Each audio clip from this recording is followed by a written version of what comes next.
महाराष्ट्र के नासिक में अशोक खरात के खिलाफ केस ने हाल ही में एक नया मोड़ ले लिया है। इब्तदाई तौर पर 58 काबिल एतराज़ वीडियो मंजर आम पर आए थे, मगर अब ये तादाद 100 से ज़्यादा हो गई है और अब नई वीडियो ने पूरे मुल्क को हिलाकर रख दिया है, जिसमें ख़वातीन के इस्तेहसाल के वाज़े मनाज़िर देखी जा सकती है।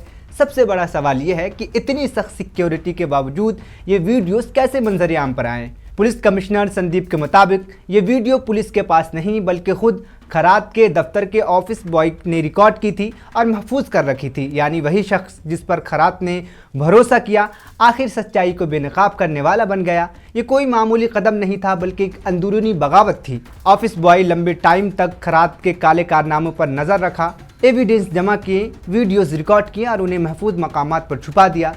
इस हिम्मत के पीछे एक ज़ाती और दर्दनाक वजह बताई जा रही है। खरात ने उसकी 7 माह हामिला बीवी को भी नहीं छोड़ा, जिसके बाद ऑफिस बॉय ने फैसला किया कि वो खामोश नहीं रहेगा और सच्चाई को सामने लाएगा। अब तक इस केस में अशोक खरात के खिलाफ यौन शोषण, जबरन वसूली और माली धोखाधड़ी समेत कई इल्ज़ामात दर्ज किए जा चुके हैं।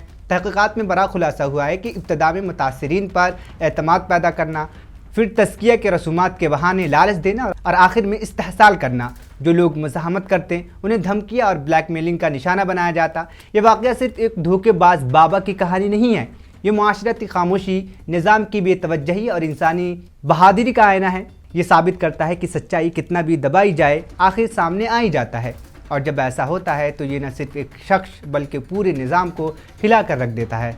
नए वायरल वीडियोस ने अशोक खरात की करतूतों का पर्दाफाश कर दिया। ये वाक़या याद दिलाता है कि एक फ़र्द की हिम्मत पूरे माशरे में तब्दीली ला सकती है। आपकी राय अहम है, हमें बताएं कि आप इस बारे में क्या सोचते हैं। इस वीडियो को शिवानी रिकॉर्ड किया है। मैं शहबाज, देखते रहे मुनसिफ टीवी। शुक्रिया।